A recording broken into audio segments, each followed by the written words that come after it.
पता है इस हरी मेहंदी में लाल रंग कैसे आ जाता है? कष्ट सहकर। लाल चटकता रंग चाहिए तो इन मेहंदी के पत्तों को पीसना पड़ता है, बार बार प्रहार करने होते हैं। उसके पश्चात इसे पानी में मिश्रित करना होता है, तब जाकर ये ललनाओं का श्रृंगार बनती है। स्वर्ण के साथ भी यही है, जितना तपता है उतना शुद्ध होता है। और नग तो आप सभी को भाते हैं ना। हीरा भी पहले कोयला होता है, धरा के भीतर का ताप सहकर, उसका दबाव सहकर इसके भीतर ये चमक आती है। आप समझ रहे हैं ना मैं क्या कह रहा हूं? जितना आप कठिनाइयों से जूझेंगे, आपका व्यक्तित्व उतना ही निखरेगा। कठिनाइयों की भट्टी में जितना तपेंगे, आपका चरित्र उतना ही निखरेगा। तो अगली बार जब आपके समक्ष कोई समस्या आए तो घबराइए मत, उससे लड़ जाइए, क्योंकि हर समस्या हमें कुछ नया सिखा कर जाती है। मैं अपने आप को दांव पर लगाऊंगा।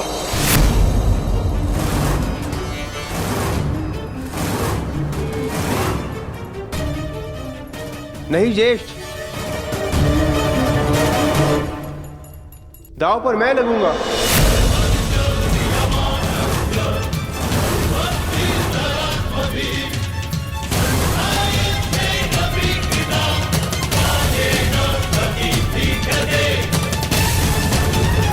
नहीं नकुल, तुम अभी छोटे हो,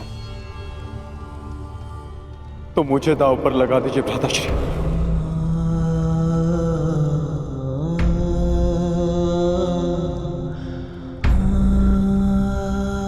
एक अवसर मुझे दीजिए। सही कहा था मामा श्री ने, पिता की अनुपस्थिति में बड़ा भाई ही पिता होता है। पर मुझे तो एक पल भी ऐसा स्मरण नहीं होता जब आपने मेरा पालन ना किया हो, मुझे प्रेम ना किया हो। हर पल आपने अपना कर्तव्य निभाया है ज्येष्ठ। आज मुझे अपना कर्तव्य निभाने दीजिए। नहीं अनुज, अगर कोई दांव पर लगेगा तो वो मैं। नहीं भ्राता, यदि दांव में मैं हार गया तो आप मुझे युद्ध करके छुड़वा लेंगे, परंतु यदि आप हार गए तो मैं आपको नहीं छुड़वा पाऊंगा भ्राता।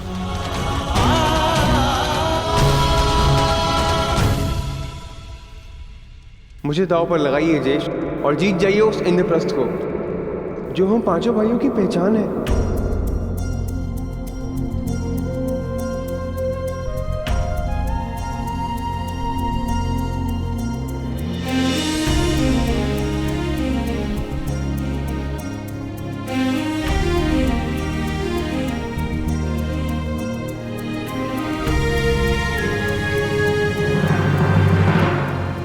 मैं अपने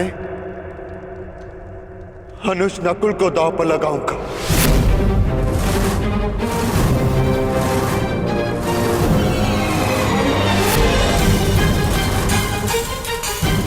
खेलिए सम्राट, इंद्रप्रस्थ को पाने के लिए नकुल को खेलिए।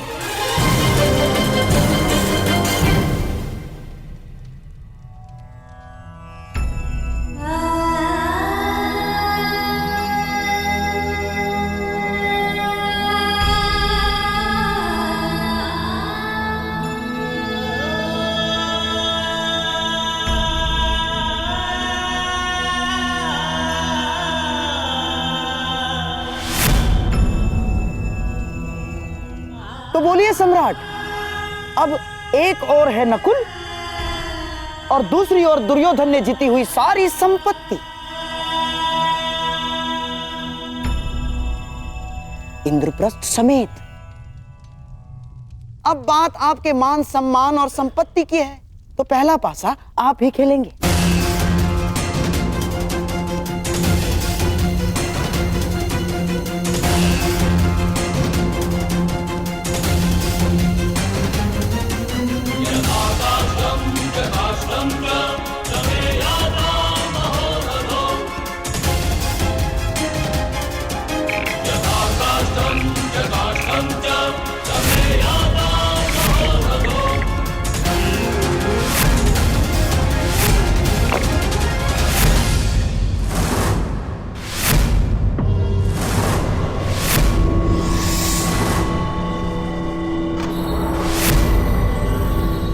सम्राट।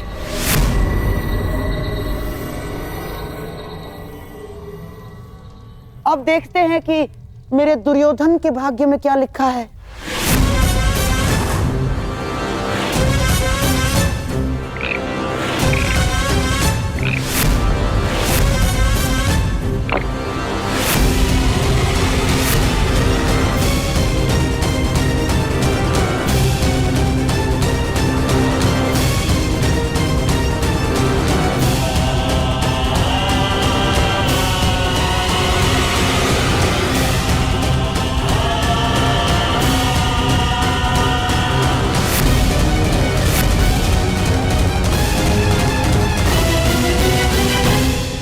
मामाश्री, अंतिम अवसर है। मुझे पौ-12 चाहिए मामाश्री। दुर्योधन, पासे तो भाग्य के अधीन होते हैं। अब देखते हैं तुम्हारे भाग्य में क्या लिखा है।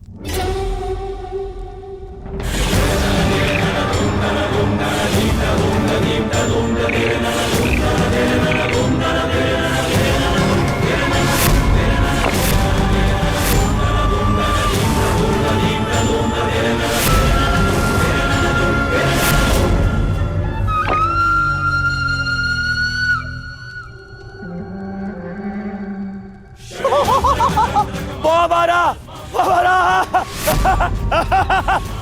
दुशासन, पौ-12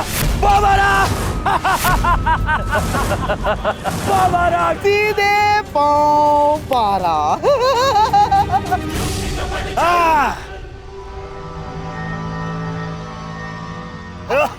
बधाई हो मेरे होने वाले सम्राट। ये पांडव नकुल तुम्हारा दास है। हाँ मामा, हाँ।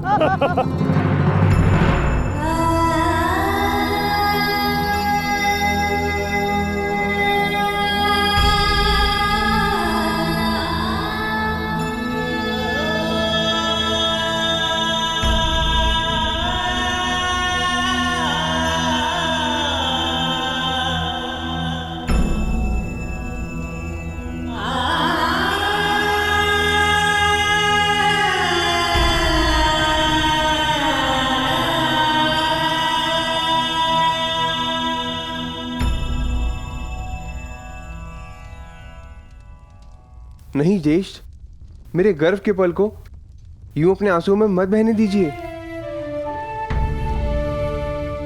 मेरे लिए ये गर्व की बात है कि मैं अपने भाई के मान के काम आ सका।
दास मुकुट नहीं पहनते।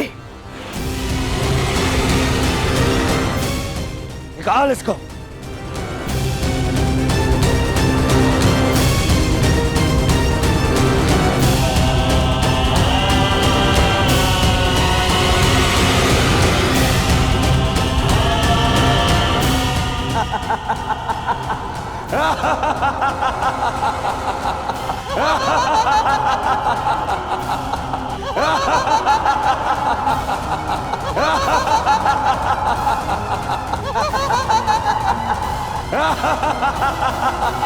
कैसी सभा है ये और कैसा खेल है जिसमें एक भाई को दूसरे भाई का दास बनाकर बिठा दिया गया है।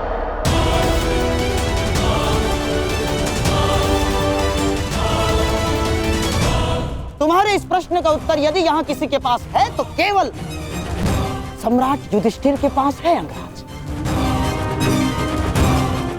परंतु तुम्हें उत्तर देने से महत्वपूर्ण प्रश्न उनके समक्ष ये है कि अब वो किसे दांव पर लगाएंगे।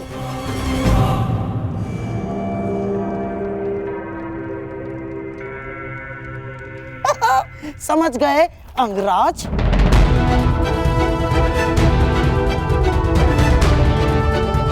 कहिए सम्राट, अब आप किसे दांव पर लगाएंगे?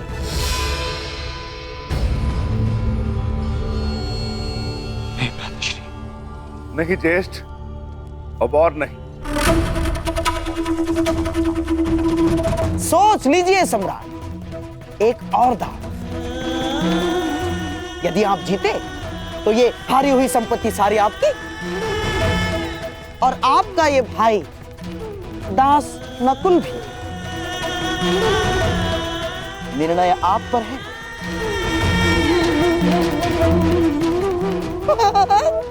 सोच लीजिए।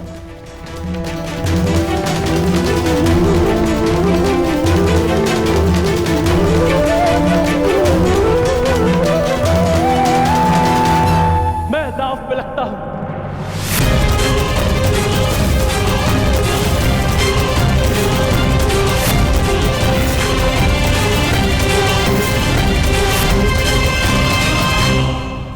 नहीं नहीं सहदेव, नहीं। ज्येष्ठ, ये दाव इंद्रप्रस्थ को पाने के लिए नहीं, अपने अनुज को पाने के लिए खेली। नहीं। एक उंगली अगर दास बने तो शेष सारी उंगलियां स्वतंत्र कैसे रह सकती हैं ज्येष्ठ?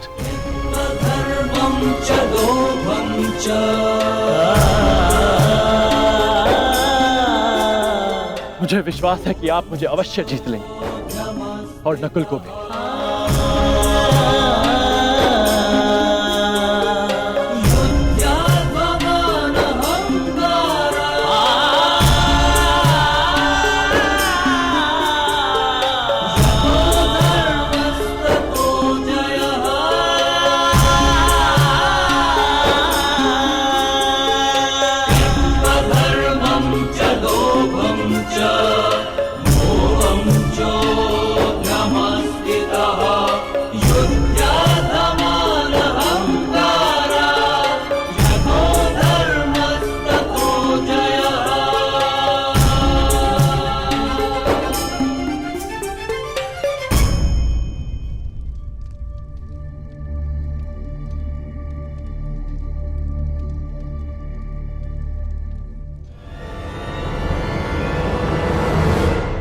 बंद करो! इसे क्षण समाप्त करो, इस खेल को, इसे क्षण!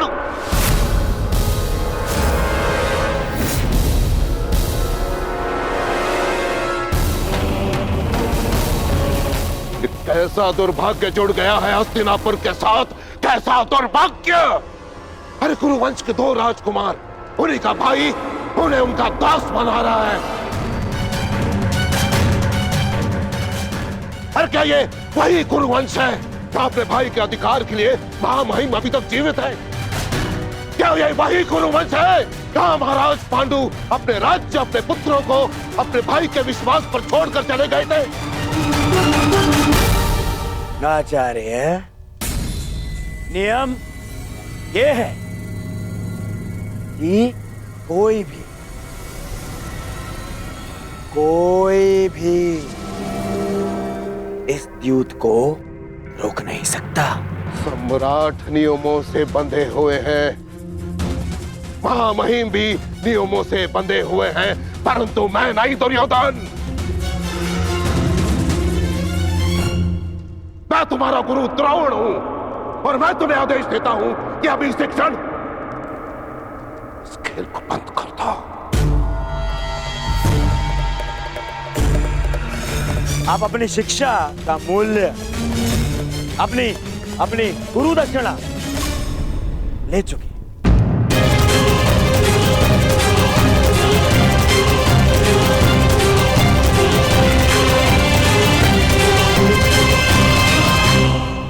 वाह दुर्योधन, तुम्हारे विचार सुनकर अच्छा लगा।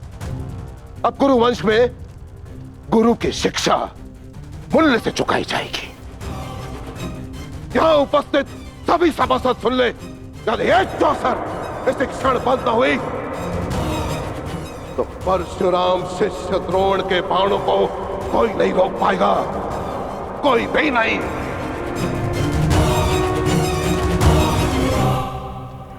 मैंने कहा था ना, इन्हें यहां मत बुलाओ। क्यों बुलाया आपने ने यहाँ?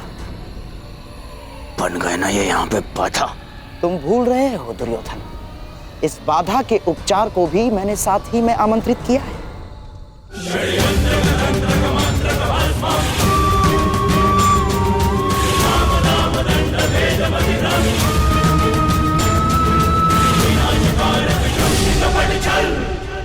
पिताश्री, हमें नहीं भूलना चाहिए कि आज हम जो कुछ भी हस्तिनापुर की कृपा के कारण, महाराज धृतराष्ट्र की कृपा से, और वैसे भी कुमार दुर्योधन से मेरी मित्रता वर्षों से, इसीलिए मेरा कर्तव्य है कि मैं उनका पक्ष लूं और सदैव उनका पक्ष लेता रहूंगा। जब तक पांडव जीत रहे थे आप शांत बैठे रहे, और जब कुमार दुर्योधन की विजय प्रारंभ हुई तो आप तिलमिला उठे। यदि आज आपने इस सभा को त्याग दी तो आपके और मेरे पिता और पुत्र के संबंध को त्याग के जाएंगे आप यहां से।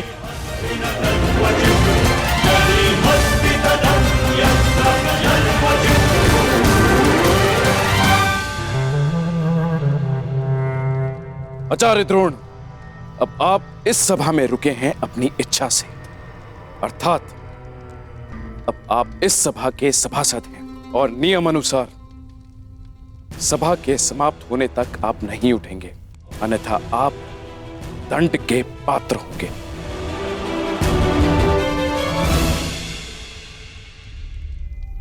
भावुक हो गया मैं। धन्य हो सम्राट, कितने भाग्यशाली हैं आप।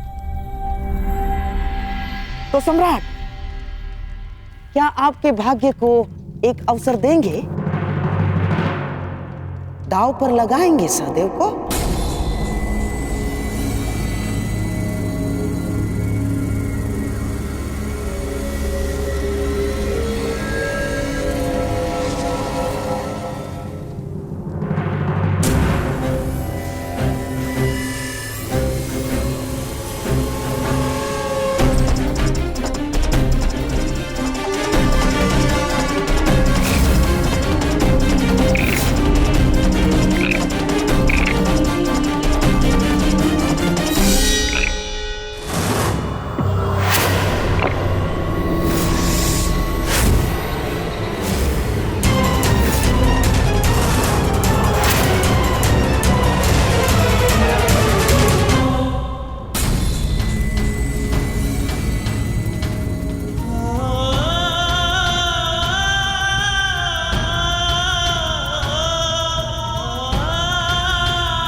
बदले होते माद्री पुत्र सहदेव की।